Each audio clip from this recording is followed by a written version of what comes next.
Hello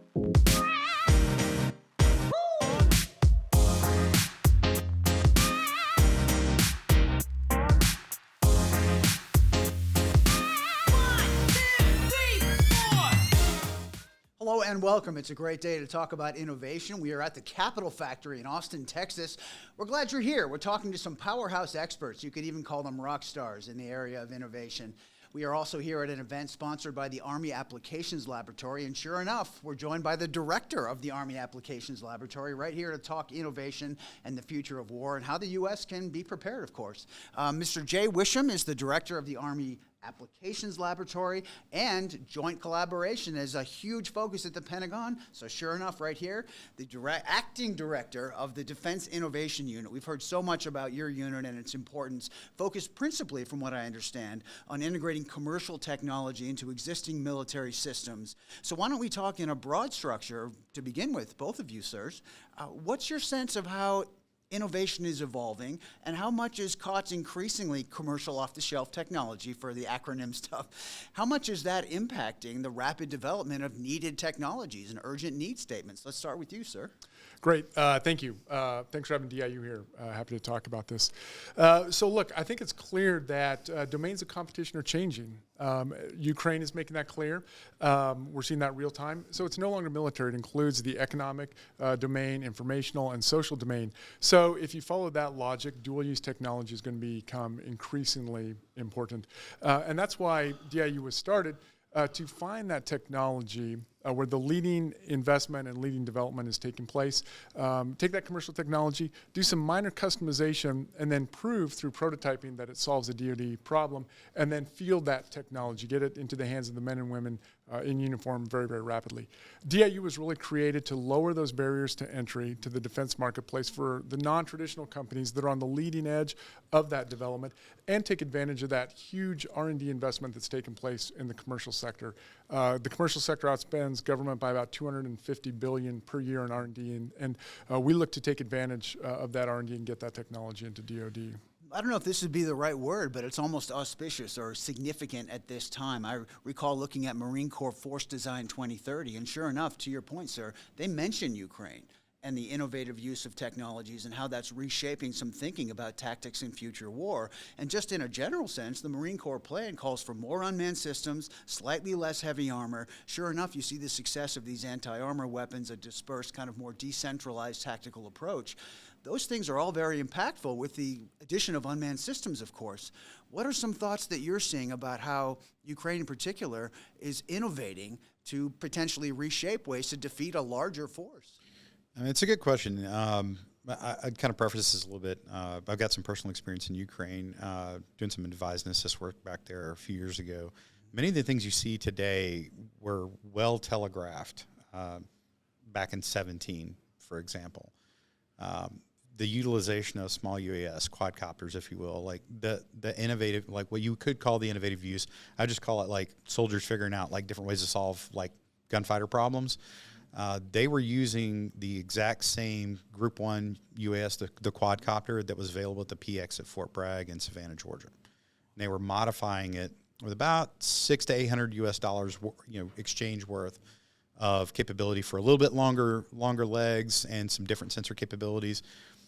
And they were using that at the platoon level, again, back in 17. That's when we showed up. We didn't teach them that. They were well into that before we got there. And by the way, to date, there's not a whole lot of elements in the United States Army or the Marine Corps that have organic small UASs. Most of that technology was invented here, but we have this issue with how we kind of absorb it into the funnel. There's some imagination problems. I tell you, we don't have an innovation problem. We have an imagination problem, candidly. That from a process standpoint, mostly. But when you look at Ukraine, a lot of people focus on what the Russians are doing wrong, quote unquote, or where the problems are having. I don't. Like we look at what the Ukrainians are doing right. Sure. And you look at the novel approaches with commercial technology that they're using, how their industries have spun 180 degrees. I've got a good friend of mine who runs a software company out of Kyiv.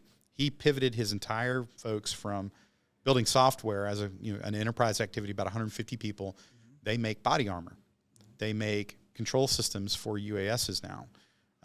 the way that they've spun themselves around and used what was available on Amazon, what was available in Poland, they could get their hands on, rapidly use, it's pretty cool. And then you start now having the industry, I would say globally, really now organizing on what they've been doing kit bashing.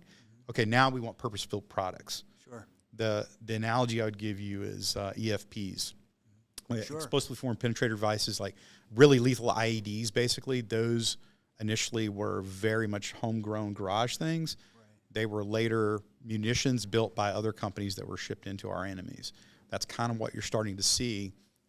We should take advantage of that. I think that's actually, at a tactical level, what DIU does exceptionally well. How do you be a fast follower, take that, paint it green, and then start using it as an MVP or MVP plus?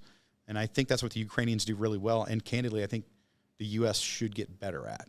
What's interesting is I recall the EFPs in the advent. I believe that was Iraq many years ago. Yep. And sure enough, they were a particularly penetrating kind of IED.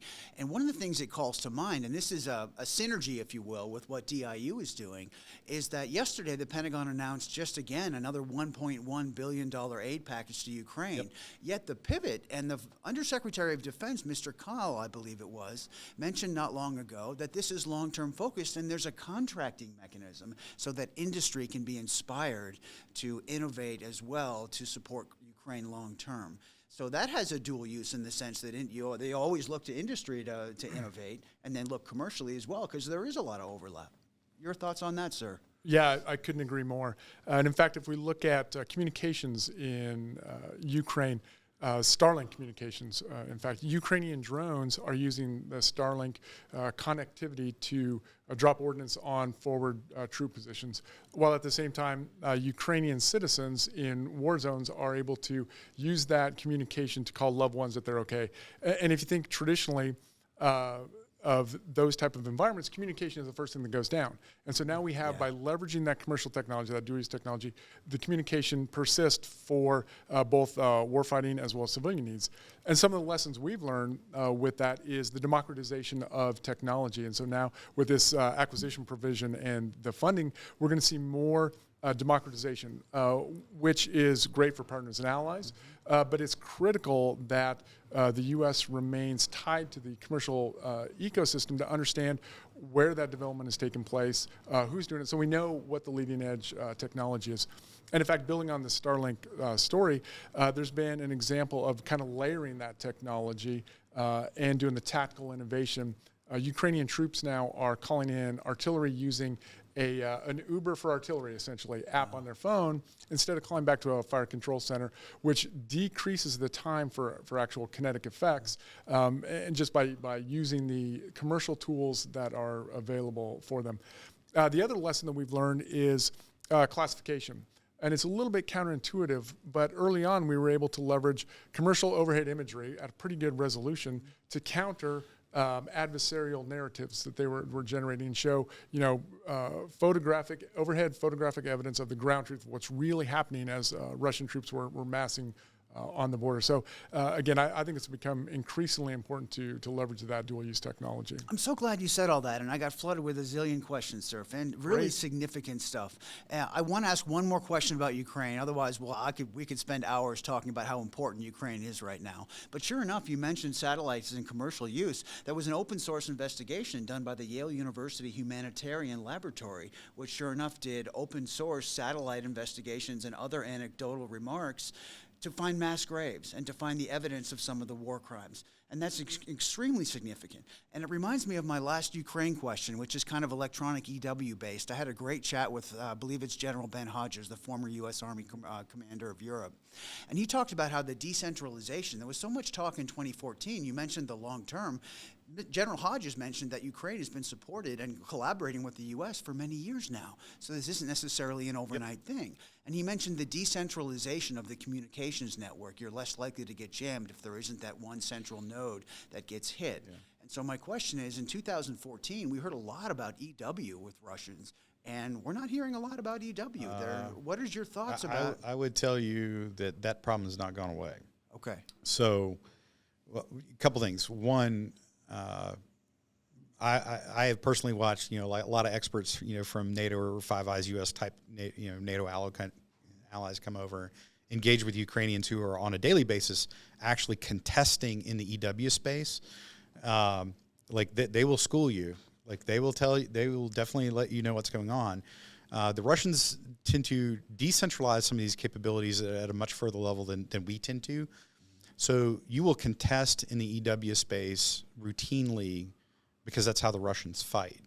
And they're quite good at it, by the way. And so that problem's still not going away. And I would say even today, like there's multiple different network applications. Starkman was a great example of how this has worked in real time. But anything that goes in the air, somebody is trying to overlay on top of it, steal it, spoof it, take it, push it, like on both sides. That problem's not going away. And I think, to your point, just to kind of tie this back, the democratization of technology works for a lot of people, not just militaries. Roger. So if you consider what we're looking at, open source intelligence, OSINT, I watched some people in, let's say June, do some things with open source intelligence, about $800 worth of imagery, by the way, from a French satellite, on Google Maps, because Ukrainians would drop pins, which you cannot erase, that mark where actions are occurring. So some of that was due to, they want to do some BDA themselves, like, hey, this is established record that a thing happened here. And also to let people know, hey, it's safe, or come here, help me here. Right. So you start looking at all these different things open source, to include pulling the internals from communications that ham operators are taking off of radio communications, overlaying that with satellite imagery and all these other things. I was watching companies of their own volition, with not a dollar from the government, anybody, offering this to Ukraine.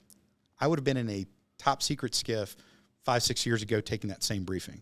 But you can do that with Google and a little bit of money. And then you couple that with kinetic technologies.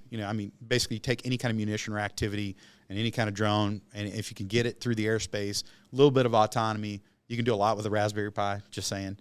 By the way, that was the #1 import into Ukraine for about 2 months. Pretty much every Raspberry Pi in the world got bought by Ukraine. That's a real fact. When you democratize things at that level, that means non-state actors and state actors will use that. My kind of fundamental question back to the Army often is, how are we doing that? We should be the best at that. Yeah, Roger. Like, how are we doing that? Gosh, so many quick things. When it comes to Ukraine and EW, that's fascinating. I hadn't heard that it was still as much of a predicament or a very interesting issue. I know it's something the Army focuses on a lot in terms of the maturation of technology. I want to talk about the paradox of integrating COTS. And before that, you mentioned commercial satellites. Not long ago, I was at a missile defense conference, and Admiral Richard, the commander of Stratcom, said that commercial satellites were showing silos, missile silos, ICBMs being built in mainland China, and that was a departure and a continued escalation of a nuclear arsenal. Not to divert toward the China question, but what's interesting is that, sure enough, what may have at one point been more difficult is now accessible commercially. So that leads me to the key question, which is this paradox. There's challenges with integrating COTS and also massive advantages. What are each of your expert takes on how that's being synergized or reconciled to maximum benefit? Well, that's one of the reasons DIU was started, was to lower those barriers, get that technology in, and not just the standalone technology, but start integrating it into other programs. And if you look at the Undersecretary of Defense for R&E, Research and Engineering, Heidi Schu's tech focus areas, she has 14 tech focus areas, and 11 of those are undergoing the greatest rate of change and advancement in the commercial sector. So what we have to do, we have to identify those, and then how we're going to pull them in and put them into programs and become a fast follower there where the commercial sector is leading in those areas. And then in other areas like hypersonics or directed energy, where that's an organic defense capability, we need to be the initial adopter there and continue to develop that.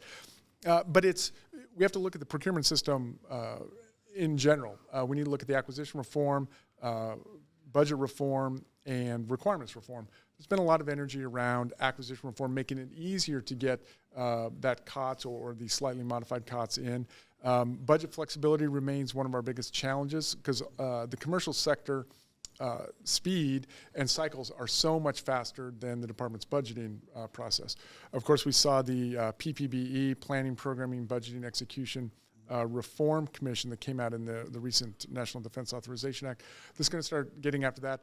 And then we really have to figure out how we're going to reform the requirements process, which will then help us solve a problem by bringing in that technology and inserting it into established programs of record in a modular fashion. Well, I'm so glad you said that, because we can talk a little bit about the processes and how they can be expedited and what kinds of improvements that you're obviously working on to expedite this process. And about that paradox, there's obviously the double-edged sword. On the one hand, you get the speed, because sometimes a government program may be obsolete by the time it keeps up with or it's ready for deployment. And then there's the other question of commercial technology itself can actually enhance security at some points. Are there additional vulnerabilities? I remember talking to Mr. Halverson, the former Pentagon CIO, and he mentioned that downloading Windows 10 across DoD, that had quick security patches, and that it wasn't altogether incompatible to think of migrating to COTS and maintaining security. Key question, that fundamental paradox, how are each of you addressing that, and then also improving the processes? One, I think that's actually a pretty good example. I do think there's a little bit of hubris involved in the Defense Department, like historically, when it comes to these things. And now, to DIU's credit, actually, I think one of the things that you guys have done over like the last 6 years or so, since 7 years, guys, been around? 7 years. Right. So, by the way, like pretty much all the services have an innovation organization, mostly because of DIU. For the record. So one of the things I think DIU kind of helped move that train down on, and then we've certainly kind of followed on with that, is you gotta have a little splash of cold water in your own face about what you bring to the table. My example for that is, like, how long did it take the United States government to crack Apple? A hot minute, right? So the security concerns, to your question directly, I actually think the private sector side is highly incentivized without the DoD involved to ensure that they have a very secure activity, whether it is a software-defined tool, a data tool, whatever it is, something that we would want. Now, their encryption, the way they do it, may just be different. Now, I do think that there's some exchanges about, like, how do you value the security functions of a tool, whether it's hardware, software, doesn't matter. Does that meet a certain threshold or standard? We are victim to these mil standard activities that are incredibly prescriptive sometimes, but there could be viable alternative solutions. And if there's flexibility in taking those on or certifying them or assuming deliberate risk, I think those are good conversations. And I think some of those are happening, particularly in the software world. I want to make sure to call attention to some of the successes of DIU and the Army Applications Laboratory, because there have to be many. How do you look, sir, at not so much truncating or compromising the process, but expediting, fast-tracking the developmental process? One success that comes to mind is Ash Carter, when he was the Pentagon acquisition executive, fast-tracked MRAPs. Remember that? I believe it was called a DX program, and the idea was not to dismiss the necessary milestones, but expedite them, so you can get these to the hands of the warfighter fast, right? Those mine blast protected vehicles. What are a couple successes that you've seen, and what's capturing your attention now? And we could talk AI and cyber forever. Mike, you want to go? Sure. I'll talk kind of large process first, and then maybe neck it down to a couple of specific examples. And that goes back to the genesis of DIU. Most folks, and it's clear that we were designed to leverage commercial technology, but also methodologies and cycles. And hitting a little bit on your last question, being able to leverage the cycles and the security. I agree with Jay that the commercial sector, their security is great, actually, to leverage. And so we want to bring on those technologies that are small, many, unmanned, automated, and use them, and they might be attritable. And so they attrit, and we buy more of those small unmanned things. We're not a huge price tag, but an incredible capability that we do bring on. And for DIU's business model, we get away from direct requirements when we're looking for a project, but rather it's a translation of the requirements into a simply stated problem statement that they're trying to solve. So we get away from a preconceived notion of the solution or a symptom of the problem that they're trying to solve.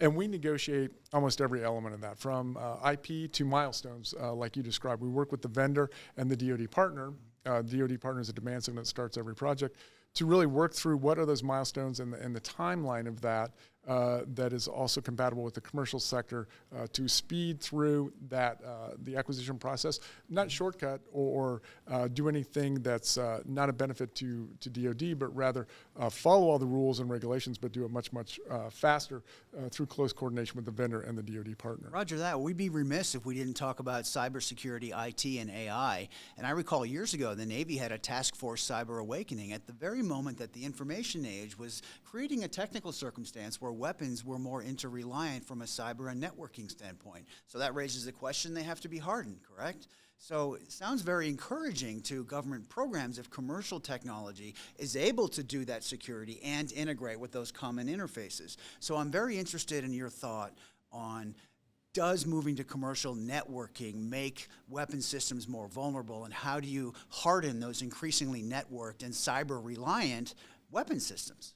That is a very good question. I will say this, this is my opinion, not the Army's opinion. I actually think there's huge room to do that. Starlink is a phenomenal example of the ways you can use different things in a different, slightly different way.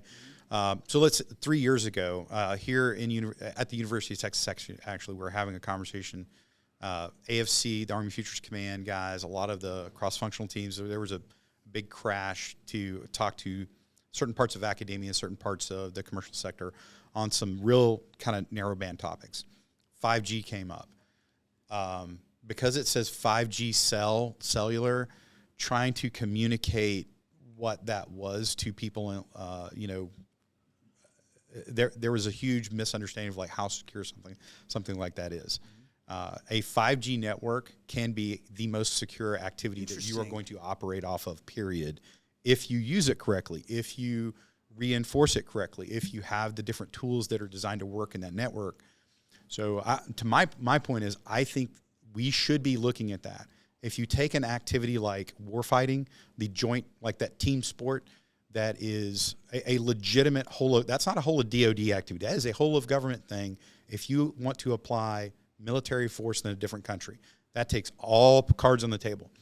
Solving the quote-unquote network problem for that, that's boiling the ocean. It's clearly figured that out. That the worst job in the world is the network CFT director for AFC, General Ray. That he has a problem that I wish on no man. But he's killing it. He's doing a great job at it. But that elephant is so big, I think you are almost driven to trying to look for these different approaches that can interoperate and activate with that joint force, not just these monolithic, purely government solutions. I candidly, I think those days are done. I don't think you're going to be able to put something out like that anymore. I agree. And to pull that thread a little bit, I think it's an opportunity really to work much more closely with the commercial sector, commercial best practices. Yep. When we're developing those cybersecurity provisions or IT provisions for security, to really work closely one-on-one and leverage the commercial best practices. Roger that. Well, we have a couple of minutes left. I want to make sure that we capture the expertise of our great guests, and one of them is You use that word a lot. I'm not sure I don't know that's a thing, but it's self-evident, sir. Who else is here? Who's that guy? Well, listening to you, it's self-evident. Expertise is a word dropping from the sky. But on that point, what are one of the most important things that you would want industry or those listening to hear, or the military services to hear? You mentioned 5G. I recall the Army Research Lab is working on nascent technology for 6G. Yep. And that's fascinating stuff. So my question to you is, how is that collaborative effort strengthened, and what are the most important messages that you would want audiences to hear about the future? Sir. Go ahead, Mike. Work with us. Look, modernization of the Department of Defense is going to take all players, from the two folks in a garage experimenting and tinkering, to leading edge startups, to systems integrators, to the traditional defense industrial base.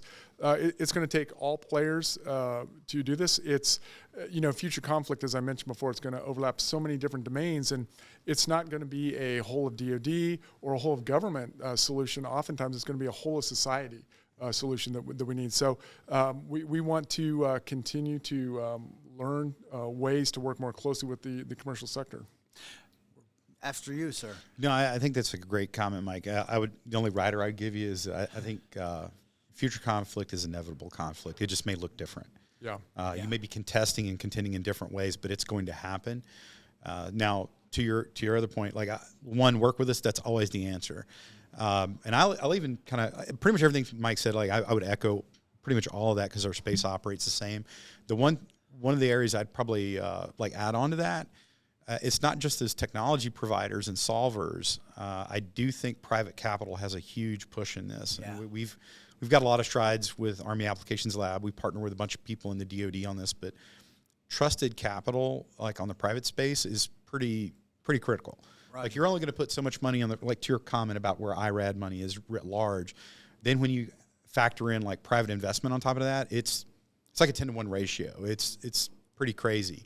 And then knowing when to engage those folks, the solvers at multiple different echelons, different means of executing capital, whether that's a SIB or a sitter, good old-fashioned RDT&E money, OCO money, operational money, all of those things, and then leveraging private capital in conjunction with that, that is an accelerant that gives you a bridge to a lot of things. Inside the government, again, I stand by this continually, there is not an innovation problem. There is an imagination problem, period, dot. And that is from senior leaders all the way down. Where you have the least amount of imagination problem is the guys and gals that are like the end user, the people doing the thing. Right. And that's something we all have to remember and have to be very, very tied back to. So I'm all about every company that's out there. We want to sit down and talk to you, big, small, left, right, blue, green, doesn't matter. We're all in. On the Army side, or at least the user side, we are highly focused on getting things down to the warfighter and embedding the solver with the warfighter. That is something that we carry that banner pretty hard at AAL. If you want to do work with us in the Army, you are going to do it with those units. You will deploy with those units in some cases to iterate and provide that capability to them. So that's kind of my overarching message is we want you, but be prepared to play when you show up. Well, I'm really glad you said that. The Army soldier touch points are so well known as places. Soldiers are the ones oftentimes who will find some innovative new way, which is part of what we're seeing in Ukraine. And it reminds me of your former commander. General Murray used to talk about how emerging technology changes maneuver formations. Yep. And also, I love both of your expertise on the future of war, because tell me what you think of this. He said, and we've got to wrap, but he said he anticipates the future battlefield to be a hyperactive battlefield. Yep. And you mentioned kind of a massively raced. Your thoughts on that? No, I think that's exactly right. As Jay pointed out, conflict is inevitable, and it is going to be active in ways that we are just learning now. It's going to take imagination to really fully understand it, but we do know it's going to spill over multiple domains, and we have to be ready for that. Roger that. Sir, any final thoughts? Hyperactivity is a good way. I mean, this is something we looked at a long time ago. Just for that point, hyperactive might be a word. I think you're just going to have these shorter, very, very high spikes of violence or activity, kinetic or non-kinetic, right? And then you're going to have like a lower tier, and it's almost look like a heartbeat chart, because that's how lethal the modern battlefield will be. Like, and the democratization of lethal and effective technologies to state and non-state actors will create that heartbeat. Everybody will like go back to the corners, wipe your face, come back. Oh, here you go again. And you kind of see that in modern war. Like you do see that in Ukraine a little bit. And I think that's a good precursor for what a multi-dimensional battle space will look like, where you're contending globally, EW, kinetically. You're also contending in information operations in a very unique way that you've never done in the history, like really the history of conflict, because there's non-state actors on Twitter. Now you've got machinery at the state level activating on these tools.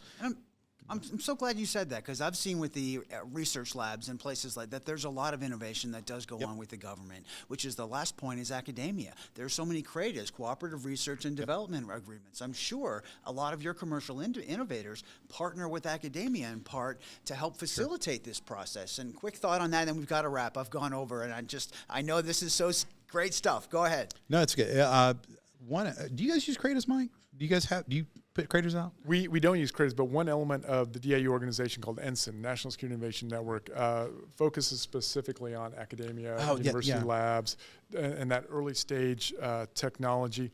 And really, we operate at the intersection of academia, industry, and government as those non-traditional players. Yeah, like Ensign's they're a great teammate to work with, particularly with like younger, less mature activities are really, really good. Right.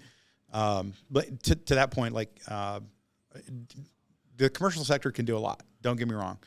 There is a lot of stuff that goes on inside those government labs of any joint service that is phenomenal. And the one thing I think a lot of people do need to remember, there are some things that the government has a monopoly on. Roger. In terms of like, we are the only customer that is going to buy this thing, unless it's another military. So there are some things I would say that you have like some phenomenal things going on inside government S&T. That, by the way, we also help like try to drag that out and get that tagged in with the commercial sector for some specific reasons. But to your point about academia, two things. One, that phenomenal at good ideas, and they can look at problem solving, and their perspective is unique. They are world-class experts in their field, maybe kind of niche sometimes. But what's interesting, working with academics. So when I go to A&M and UT like all the time. By the way, UT is like a mile up, like 0.8 miles away from us right now. World-class experts in their field, like legitimate world-class. But they give you 2 business cards, which is kind of cool. I am Professor J, and here's J Technologies. And you can find some phenomenal solvers that come out of them. You know, like the Robotics Center of Excellence that the Army stood up with UT. You know, some of the guys that lead that, world-class commercial roboticists that supplied a lot of the unmanned systems to the Fukushima problem, to other problems around the world, like world-class. You can find those in the academic world, so they bring that basic level of research, that envelope-pushing activity, and then they bring the ability to figure out, like, that's a commercial activity. We should probably talk about that. It's pretty cool. You know? Well, gosh, I feel enriched and enlightened, and we could go on for hours and hours. I apologize for going over. The insight from expertise like the both of you is gold for entrepreneurs and innovators and people across the military services and industry. So we want to thank, let's see, Jay Wisham, who is the director of the Army Applications Laboratory, as well as Mr. Michael Madsen, who, cutting edge stuff, is the head of Defense Innovation Unit. Let's say thank you to our experts, and thank you for watching. Hopefully this enriched you as half as much as it did me. We'll do this with a beer next time, Mike. You want to do that? Sounds great. All right, I'm on. Thank you. All right, thank you.